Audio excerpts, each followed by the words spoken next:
Hello friend, সবার কী অবস্থা? আজকে তোমাদের সাথে শেয়ার করবো আমি চিংড়ি মাছ দো পেঁয়াজের, যেটা আমার মায়ের হাতে রান্না, ঠিক সেই রেসিপিটা আমি তোমাদের সাথে আজকে শেয়ার করবো। চলো, ফার্স্টে আমি কিন্তু তেল দিয়ে দিয়েছি গরম করার জন্য। এখন আমি চিংড়ি মাছটা ভেজে নেবো। এই তো চিংড়ি মাছগুলো সাইজ কিন্তু বিশাল বড় বড়, দেখতে পাচ্ছ? এগুলো আমি ফার্স্টে ভেজে নেবো। তো আমি এক এক করে সব মাছ দিয়ে দিয়েছি। এই তো মাছের সাইজটা কিন্তু অনেক বড়, এটা আমি এখন ভেজে নেবো। গ্রানটা যা আসছে, মাছটা ভাজা মানে তাই অনেক সুন্দর গ্রান আসছে, আর ভাজা হলে আরও বেশি দারুণ গ্রান আসছে।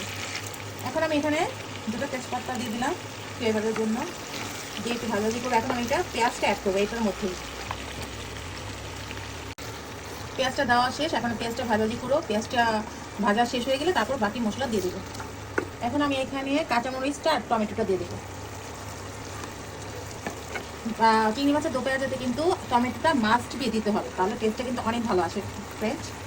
এখন কাঁচামরিচটা দিয়ে দিলাম, দিয়ে এটা আমি এখন ভাজাভাজি করবো যে পর্যন্ত টমেটোটা না গলে যাবে। তো এখন আমি লবণটা অ্যাড করে দিচ্ছি। তো আমি এখন আদা রসুনটা দিয়ে দিচ্ছি। আদা রসুন বাটা আমি একসাথে করে রাখি, তো এখানে আমি দিয়ে দিলাম আদা রসুন পেস্ট, দিয়ে একটু ভালোভাবে এটা ভাজাভাজি করবো। তারপরে দেন আমি এটা এখানে মশলাটা অ্যাড করবো। এটা কিন্তু অনেক টেস্ট হয় এরকমভাবে দো পেঁয়াজা রান্না করলে। এটা আমার মায়ের হাতের দো পেঁয়াজের রেসিপি, আপনারা চাইলে এরকমভাবে রান্না করে খেতে পারেন, খুবই খুবই খুবই মজা হয়। তো আমি এখানে যেহেতু কালার চলে এসেছে, টমেটোর কালার, এখানে আমি 1 টেবিল চামচের মতো মরিচের গুঁড়ো দিয়ে দিব, আর 1/2 টেবিল চামচের মতো হলুদের গুঁড়ো দিয়ে দেবো।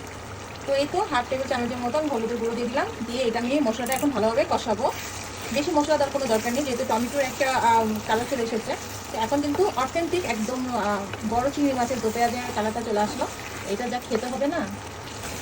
তো ফ্রেন্ড, আমার চিংড়ি মাছটা কষানো শেষ। যেহেতু চিংড়ি মাছের সাইজটা কিন্তু বিশাল বড় বড়, তো এই ক্ষেত্রে আমি একটু সামথিং একটু পানি দিয়ে দিব সিদ্ধর জন্য, অল্প, বেশি দিব না।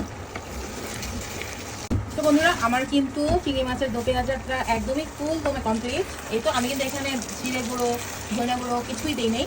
এটা জাস্ট আদা রসুনের ফ্লেভারটা আসবে, চিংড়ি মাছের একটা ফ্লেভার, আর গ্রানটা অসাধারণ এসেছে। এটা দিয়ে 1 প্লেট ভাত অনায়াসেই খাওয়া যাবে, খুবই আমি। আর এটা হচ্ছে আমার আম্মুর রেসিপি।